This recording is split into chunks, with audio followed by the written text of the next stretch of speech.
Boom boom boom! Mga kababayan ka Pokemon! Jessa Trading Showroom, always open para po sa ating mga customers. Mga kababayan natin ko Pokemon!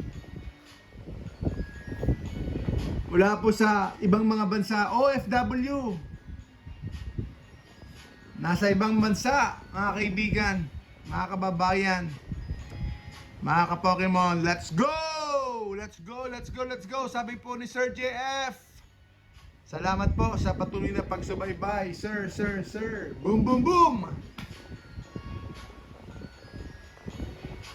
Of course, one of the worst things that you could do sa Pokemon, of course, ay opening packs. Ayan, opening packs. Especially po kapag nasobrahan ninyo yung pag-o-open ng packs. So mostly parang may pagka-gambling yan or taking chances. So one of the worst thing mag-open ng packs. Kaya na kailangan control lang. So it all depends sa budget po ninyo. Boom boom boom. To be specific, ang pag-uusapan po natin ay yung potential po ng Prismatic Evolutions. At noong mga nakarang araw, nagbenta po tayo ng Prismatic Evolutions bundle. Almost nasimot po yung bundle natin. Dahil ko nabili siguro around nabenta or I should say siguro around 10 siguro may higit yun. 10 bundles for 4,500 at yung iba 4,800. Boom boom boom! Please like, share, comment. And I think yun po yung isa sa mga pwedeng worst thing na pwede natin gawin ngayon right now, yung ibenta po natin ang prismatic natin.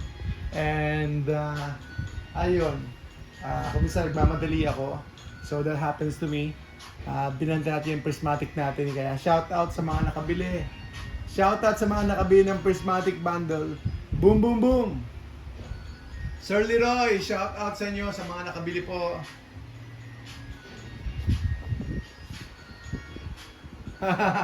Yes po, tama. You miss 100% SIR for every pack you do not win. Tama. So you lose the chance. Zero chance. If you don't win, zero chance. I'm not saying naman na wag na tayo magbubukas. Magbubukas pa rin tayo. It all depends sa budget. Wag lang talagang sagarin o ubusin, di ba? So mag-iwan tayo ng sealed product natin. Kasi meron pa namang tomorrow, meron pa namang bukas para mag-open tayo ng pack, di ba? Meron pa naman next week, di ba? Pero kung mag-open po tayo talaga ngayon, ubusin natin talaga sa araw na ito, then for sure ay baka maubusan po tayo sa susunod na mga araw at linggo. And hindi naman mauubos ang Pokemon. Pokemon is always gonna print some products para mag-open po tayo. So ayan lang, tuloy-tuloy lang tayo sa pag-open dito po sa Jessa Trading. At ang isa sa mga main topic natin ay about Prismatic Evolutions. Yun po ang isa sa mga worst thing na pwede po natin gawin ngayon, ay ibenta po natin ang ating Prismatic Evolutions, especially po yung ETB, and then siguro bundle, and then nabenta ko rin po kahapon for 7,000 pesos yung ating Prismatic Binder. Yung Prismatic Binder natin, I'm not selling them for about 2 years, for parang gano'n, about 2 years, 1 year na po mahigit, 1 year na mahigit na hindi ko binibenta yung Prismatic Evolutions binder natin. Pero nagbenta po tayo kahapon ng around 7,000 pesos, and that's a good price. That's a good price na po yun. Ayun nga, sabi ni Sir Mandu, nag-open daw siya ng booster box. Yes po, at least meron po kayong na-pull doon, mga 11 siguro. 11 EX cards and some IR. Kung wala pong SIR, boom boom boom! Mga kababayan ka Pokemon! Isang magandang araw po sa inyo lahat. Good vibes lang tayo dito. And bakit ko po sinasabi na wag nyo ibenta yung Prismatic ETB nyo ngayon? Okay lang for short term. Short term games, kumita na kayo kung nabili nyo ng MSRP or nabili nyo ng around 6,000 pesos, kumita na po kayo. Okay na yun, that's good. Pero if you're here for the long term, I think whatever is happening with 151 right now, yun po ang pwedeng mangyari sa Prismatic Bundle or even greater next year. So next year po ay in theory ay ma-out of print na po ang Prismatic Evolutions. In theory po ay ma-out of print na po ang Prismatic Evolutions. Probably the bundle will be around 11,000 din or 13,000 na po ngayon ang 151. So it's probably gonna duplicate more or less. So kung yung Prismatic bundle ngayon ay sabihin natin nasa 5,000 or 6,000 na po ngayon, benta ko lang ng mga 4,500 tsaka 4,800. So yung Prismatic bundle na yan ay next year more or less pwedeng mag 11,000 or sabihin na natin 10,000 the same time of the year, around the same time of the year next year, kung tuloy-tuloy pa po ang Pokemon. Siyempre tuloy-tuloy pa yan. So theoretically, so I'm not saying 100% theoretically. So wag niyo ibenta ngayon, bumili kayo.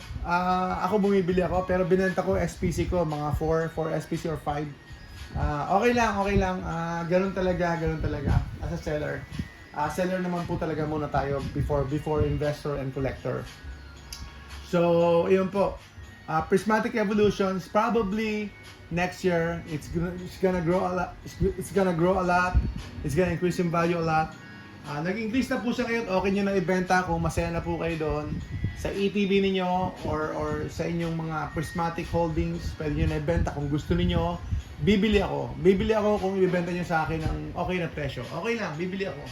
Mas gusto ko yung sa customer ako bumibili. Kung magbibenta pala kayo ng Prismatic ninyo, bibilhin ko po. Pero naipit nga po ako, binenta ko lang po ng medyo mababang presyo. 4,800 ko lang po binenta yung bundle natin and may mga 4,500 ako nabenta na Prismatic bundle. Pero nag-increase po siya ngayon ng presyo. And same thing with 151, binenta ko lang po ng 11,000 yung bundle natin. But right now, it's going for 13,000 pesos yung bundle po. So imagine nyo po yung Prismatic bundle ngayon kung 5,000 siya ngayon and then next year maging 10,000 or maging 13,000. So it's quite a gain kung ganun po ang mangyayari po sa Prismatic bundle. I think pwede pang mag-accumulate ng konti for some items, especially po sa Prismatic. And then, yun din po sinasabi ng mga content creators everywhere, Prismatic. And then, ayan, ETB, kung okay po kayo short-term gains, then go ahead. Pero kung talagang nakikita niyo yung future up to next year ng Prismatic Evolutions, it's going to be serious money, especially po sa ETB. Especially po sa ETB or some other products po na short printed po ng Prismatic Evolutions. Ayan, sabi ni Rudy, 70% chance daw ng continued increase next year. So, ayan, 70% chance. Ayan, pinakikinggan ko rin yun. Gusto ko rin yun, si Sir Alpha Investments. Boom, boom, boom! Magandang araw po sa inyo. Salamat, boom, boom, boom. Transaction ng Perfect Order ETB. Ayan, salamat po, Sir Lan. Salamat po. Sir Sichiro, magandang tanghali po sa inyo, mga kaibigan, mga kabarkada. Ayan. Kaya nag-invest ako nung dyan ng mga Prisma products. Congrats po, Ma'am Maris. Congrats. Prismatic Evolutions talaga. And ayan, Prismatic Evolutions. Okay po sila a few months ago. At ayun nga po.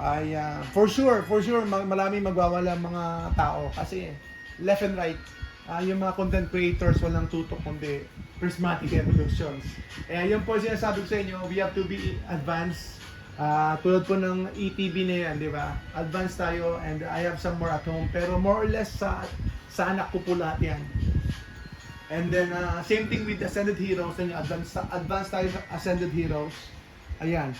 The case for ETB is going for 110,000 pesos. ETB po ng Ascended Heroes. Sobrang taas na po. Compared before, nasa 60,000 lang siya. 65, 70,000. Tapos sa loob lang po in a short span of time, 110 na po kaagad ngayon. 110, 115 or even more sa ibang mga sellers, sa ibang mga resellers. Boom, boom, boom. So, ayan. Sabi ko sarili ko, I should have bought more. So, same error. Alam ko, ganun din. Kinakabog ninyo yung dibdib ninyo or yung ulo ninyo. Ay, sana nakabili ako ng mas marami, di ba? Especially po kapag marami kayong pera, Shoutout sa mga maraming pera, sa mga deep pocket dyan, deep pocket. Deep pocket Pokemon monsters. Boom, boom, boom! Shoutout sa inyo, mga kaibigan. So, Ascended Heroes, okay po yan. Okay po, Ascended Heroes. Marami na nagsasabi, it is going to be one of the top 5 best Pokemon sets in the history. So, probably right. Ang ganda naman talaga ng mga cards. Siyempre, meron appeal yung mga vintage sets. Meron mga iba silang appeal. Pero siyempre, pagdating sa modern, iba rin naman po talaga ang Ascended Heroes. So, ayan po. I think may potential po talaga. But right now, medyo may kataasan siya, may kamahalan. It's not bad kung talagang gusto nyo mag-open. It's not bad kung talagang chase cards nyo nandoon sa Ascended Heroes. And it's not bad kung long-term po talagang iniisip nyo. No, it's not bad. It's not bad kung talagang long-term. But if you're here for the short-term, I think Ascended Heroes is too much. Ascended Heroes kinda pricey. Pero kapag long-term, no questions about it. Long-term po dapat. Long-term po, mga kababayan ka-Pokemon. And syempre enjoy. I-enjoy natin yung set, enjoy natin yung mga products. And ako, tuloy-tuloy lang ako, pero parang napaka sagwa ng parang depressing yata yung pull rates po ng Ascended Heroes. Ano ba yan mga kaibigan? So, kahapon, na-finish natin yung isang ETB, 9 packs yun. I only got 1 EX card. 1 EX card, ano yun, Regis? So, 1 EX card lang po, napakasaklap. So, exciting magbukas, pero kapag gano'n na experience mo, after 1 ETB, after 2 ETBs, iba po, hindi na po exciting po ang maramdaman mo. Ano na po, baka depression, o kaya desperation, o kaya, ayun, lungkot. Malulungkot ka ng gusto, lungkot buhay, mga kaibigan. Boom, boom, boom! Boom, boom, boom! Paano tayo boom, boom, boom kung malulungkot tayo, wala tayong makukuha, di ba? Magiging boom panis na lang tayo. Boom panis! Yes po. So, yan po ang mga signs. Ako tatanungin nyo, yan po ang isa sa mga signs. One of the signs, hindi ko sabing yan ang the only sign. One of the signs talaga na mga maganda yung set. So, what happened to 151? What happened to TRI? What happened to Prismatic Evolutions? Tumataas po ang value, hindi po talaga nag-below MSRP. So, yan po yung signs. Ascended Heroes, yan po yung sign na maganda po yung set. So, yung tumataas po yung value and the demand is there, nag-double yung price niyan. So, it's just common sense, mga kaibigan. So, kahit anong sabihin nila, kahit anong sabihin nila, negative, may maraming scalper, it's normal na yung mga tao mag-resell, it's normal na yung mga tao gusto nang kumita. Bakit po? Kasi nagdoble po yung presyo ng product. Nagdoble po, pwede nilang i-resell. So, ganun po yung demand, ganun po yung product, ganun po yung item. It's worth more than MSRP. In short, it is worth more than MSRP. And the total sell value is going towards $7,500 po. $7,500 po ang total set value po ng Ascended Heroes. Sino ba naman, di ba? Sino ba naman hindi maluloko at malaloka sa set na yan? Sino ba naman, mga kaibigan? So, bilhin niyo perfect order kung gusto niyo mag-read, mag-open, mag-enjoy. Pero syempre, do not expect na makakakuha ka ng $2,000 worth of cards. Do not expect na yung cards ay magiging mahal. Hindi po. It is what it is. Kung ano po yan doon sa loob, yun na yun. Kung ano po yung set na yun, yun na yun. And we cannot do anything about it. Pag makukuha mo yung top chase ng set, that's it. Kung $150, that's it. Ano ba top chase nila ngayon? So, perfect order, mga kaibigan. Perfect order. Boom, boom, boom. So, Ascended Heroes, bahala po kayo. But, I think I'm okay with Ascended Heroes. Okay na ako. Ano na lang, more on accumulating na lang po ako in a streamline accumulation. Ibig sabihin, per month. Depende po kung may mga opportunities, may chances po na available. And I'm buying them at market price. Baka sabihin nyo, si Sir, si Boss Jezra, binibili niya ng, ng MSRP. No, I'm buying it at market price po. Or even higher. Even higher. Depende po kung gaano ko po kagusto yung, yung product or yung set. So, I think, as a hero, it's not bad. Pero syempre, you have to be careful kasi medyo may kataasan na rin po talaga. May kataasan na rin po talaga as a heroes, mga kaibigan. But the set is phenomenal. Ayun. And yung potential noon for long term, pero you'll count years and years and years. Baka mag-decline pa yan or baka mag-stagnant pa po. Baka ma-stagnant pa po ang Ascended Heroes. Ibig sabihin, matutulog pa po yung pera natin. Matutulog pa po yung pera ninyo. So, dahil mataas na po siya. Pero okay lang if you're truly here for the long term. Pero, to tell you, marami po mga nasa hobby, based po sa research, ay around 6 months lang po ang average na yung mga newbie sa hobby ay nag-i-stay and then they leave after 6 months. So, basically, karamihan po na nag-i-stay sa hobby ay short term lang po. Boom, boom, boom! Ano po yung sa yellow? Ano po yung sa yellow? So, yellow box, saan yung yellow box natin? Ito ba yung yellow box natin? Yan ba yun? Yellow box. So, yan po, i-display lang po natin yan. Not selling po muna. Yan, ating EV lunch chest. Ipasilip lang natin. I think meron siyang C21. Sa mga interested po, meron akong C21 Pokeball. Meron akong Pokeball C21. Binibenta ko po ng, magkano natin ibenta? C21. Meron siyang Cosmic Eclipse. Isa lang po ibibenta ko. So, meron akong Pokeball, Cosmic Eclipse po. Meron siyang Cosmic Eclipse na pack inside. So, yun po yung Pokeball na yun. I bought it 2 years ago at na-stock lang po yun sa bahay natin. So, available po yun. Sino may gusto, C21. Yan po siyang Cosmic Eclipse. So, hindi ko siya nadala. Pero, pwede kong ibenta ngayon. Pero, syempre, meron siyang premium. Ano po mga for sale natin? For sale natin, Mega Gardevoir 9.5 for whipping. Sa mga gusto mag-rip, lahat ng ETBs na yan, lahat ng Ascended Heroes ETBs na yan, ay for whipping po yan. Bubuksan ko yan sa loob po ng more or less, sana umabot ng 2 years. Pero, ano lang yun. Tawag dito, hopeful lang ako umabot ng 2 years. Pero more or less, baka hindi pa matapos ang taong ito, na-rip na lahat ng ETBs natin. Yung Ascended Heroes natin, mga kaibigan. For whipping po yan. Ascended Heroes for whipping po ay available din po. Mega Charger 13, not selling po kasi nakabenta na po ako 2.5. Marami na ako nabenta sa 2.5, alam niyo po yan. At may nabenta nga akong isa, 2,200 yata.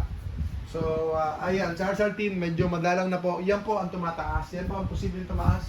I think it can go like 4,000 pesos pag dumating yung tamang panahon. 4,000 pesos at least. 4,000 pesos kasi Charizard po yan. Everything Charizard, even that Charizard Premium, tumataas din po ang presyo ng mga yan. How much surging ETB natin? Wala na po kasi tayo influx ng mga products. Wala tayong influx ng mga products. So, unfortunately, ay sabi yung surging natin. Surging, mga kaibigan, surging sparks. Ayun, marami pala akong magic. Sa mga may gusto ng magic po, na collector booster. PM nyo po ako, collector booster po. Highly desirable po yan. Meron, ganda po ng product. So surging po siguro baka na 7,000 po ako. 7,000 po ako. Ayan pala surging natin, sorry, hindi ko nakita kung saan ako nakatingin. Ito po, Turtles po, medyo may kamahalan po tayo. Siguro mga nasa 3.8 tayo rito, 3.8. Collector booster, 3.8 po tayo rito, Turtles. Mag-ibenta lang ako ng isa-isa. Naka-plastic pa po siya. Naka-plastic. Isang collector booster lang yan. So baka magbenta ako ng isa, dalawa. So 3.8 tayo. I think that's a very good price. Considering na lugi yata ako, mali yata ako. 4,000 dapat yan. So pwede bang bawiin 4,000 na lang? Wala naman nagdi-digs 4,000 na lang. Dapat mga 4,500. Ayan. Dapat mga 4,500 kasi mali. Naalala ko yung pagkakabili ko. Sobrang grabe. Yan po, collector booster. Sa mga may gusto po, collector booster. Sa mga mayroong hilig po sa magic. i-message natin yung isa nating customer. Meron yata mahilig sa Magic eh. So I think they are highly desirable itong ganitong klase. Pero ito hindi naka-plastic pero naka-box naman siya. Isang pack lang po ito Isang pack lang po ito Pero kita yun yung pakana ng ayan po. Ayan, pakana ng Magic Ang ganda. Ang galing So, Magic po yan. Ito po, foundations, very popular, extremely expensive po ito. Ngayon, probably, halos ganun siguro sa Teenage Mutant Ninja Turtles. Ayan po. Yes po, pwede tayo surging. Masama ang loob ko doon, pero okay lang po. Ayan, Dustmorn. Sa mga may gusto ng Magic, collector booster, I don't know if I'm selling this. Ilan ba foundations natin? Pang-collect na natin to, pang-collect. So, Dustmorn, pang-collect na rin natin yan. Eto, Kamigawa, Neon Destiny. Sa mga may gusto po, sa mga may gusto, PM nyo po kami. Sa mga may gusto, Magic po yan. Rarely seen po yan. Box lang po yan. Isang pack lang po yan. Collector booster. Isang pack lang po yan. Sa loob, isang pack lang po yan. Pero kita nyo naman. Kita nyo naman ang presentation ng Magic. Yan, Magic na Magic. So, meron tayong yan, Streets of New Cape na. So, magkano yung collector booster? Ito kasi, may premium siya kasi may box siya May box po siya. Sa mga nagko-collect ng Magic, ito na po. It's your opportunity. It's your chance na makakuha po, makabili. Don't open. At syempre, iba yung Magic, di ba? Iba yung presyohan din ng Magic. Iba rin po ang market ng Magic. I think it's almost, sa US, almost the same yan. Yung popularity nila, popular po ang Magic doon.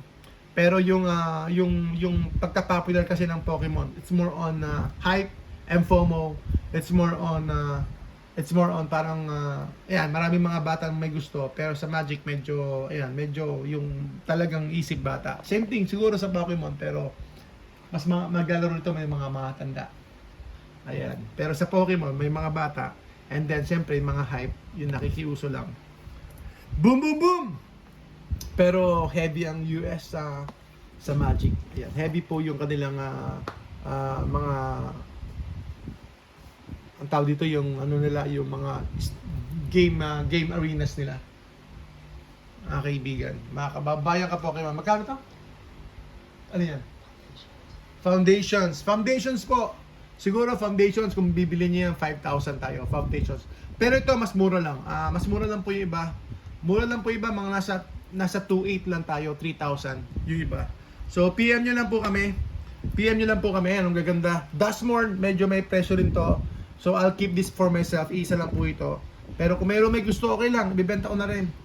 So, ayan. Tayo pa natin mga products dito, nakatabi-tabi lang. So, PM nyo po kami. Kung interested po kayo. Napakaganda. Napakaganda ng mga Magic na ito. Kaya ako, nakita ko kagad, binili ko kagad. Binili ko kagad. Kasi, ayan. Marami akong ganito. I've been selling them left and right. Kita nyo naman, Aether Drift, Collector Booster. Kita nyo naman kung gaano kaano yung katindi yung presentation niyan. It's only one pack. But only talking about one pack. One pack lang po yan. Okay, salamat po sa Magic. Yan. Salamat po sa sa Flex lang natin. Wala pa naman nag-dibs. Boom boom boom.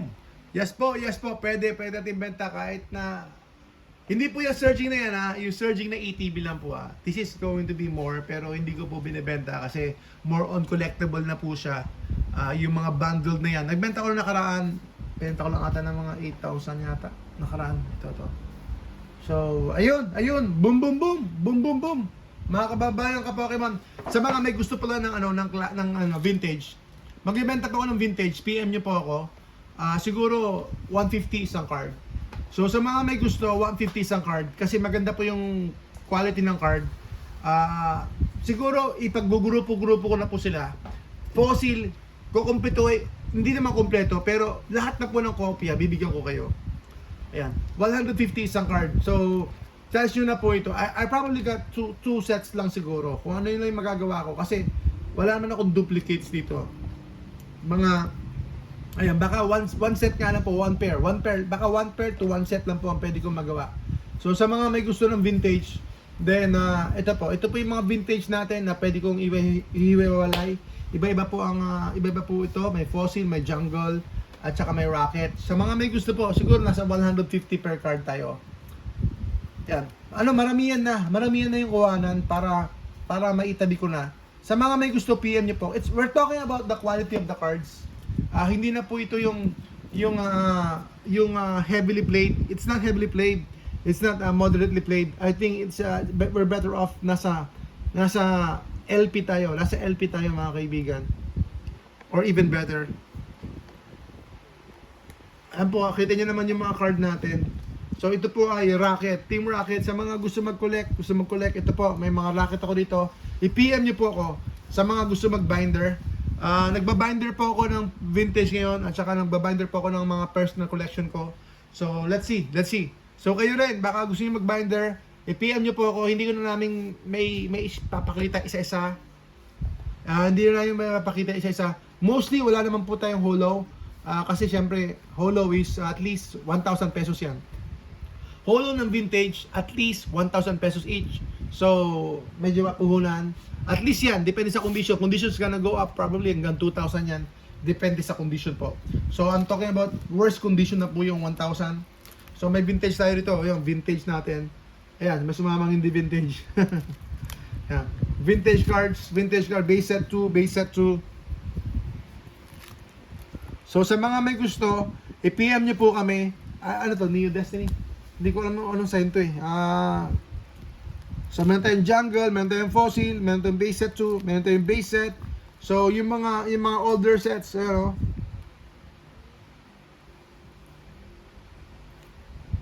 So PM nyo po kami. Hindi na po namin may show pa lahat-lahat. Kasi syempre limited lang din po yung time natin. And mostly wala naman tayong holo cards kasi nga po that's a lot of money for vintage. Depending with the condition po. Hinahanap ni Sir A. Eugene Meow Holo. We have to check kasi ang dami naming cards. Ayan, kine-check namin over thousands of cards po. Kaya it will take some time bago namin talaga ma-arrange. And mostly ang ginagawa namin ay nililist namin sa aming platform. Yan, sa Shopee. Nililist natin sa Shopee kung may opportunity tayo. Tingnan niyo naman po. Ayan, meron tayong Meow. Dito yung Meow natin. Dito pa yung Pikachu. So paki-sleeve natin to Pikachu. So andito pa rin. Hindi pa nagagalaw kasi ayan, tuloy-tuloy tayo nag-open ng packs and nag-arrange tayo ng mga binder, nag-arrange tayo ng mga products and nag-sell tayo. So we're just overloaded lang. Pero tuloy lang tayo. Tuloy lang ang laban, mga kababayan ka Pokemon. Boom, boom, boom! At syempre, Ascended Heroes, Gardevoir, sa mga may gusto, 9.5 po tayo for reaping. Sa mga gusto mag-open, masubukan mag-open, I think this is a good product to open. Better than ETB? Yes, better than ETB if it's going to be 11,000. Kung 11,000 na po ang ETB, then this is going to be better. Kasi meron siyang promo. And it's going up. Lucario is going up. Probably going to around $160 ang Lucario. And Gardevoir is going to about 140, 150. So, ayan, abangan ninyo. Pinag-uusapan natin dito yung promo card. Look at the promo card. Mega Attack Rare. Tignan nyo yung Mega, ano ba to? Black Star. So, Black Star din siya. Black Star promo din siya. So, imagine nyo po. So, if opening, probably, what do you choose? If you're gonna open? Ito or ETB? Ito? This one? ETB. It's 11,000. And 9 packs. Okay mga kaibigan. So ako personally ito, sabi na anak ko ETB daw siya. Ako personally I will choose this one. itong premium poster collection. Boom boom boom. How much you Pikachu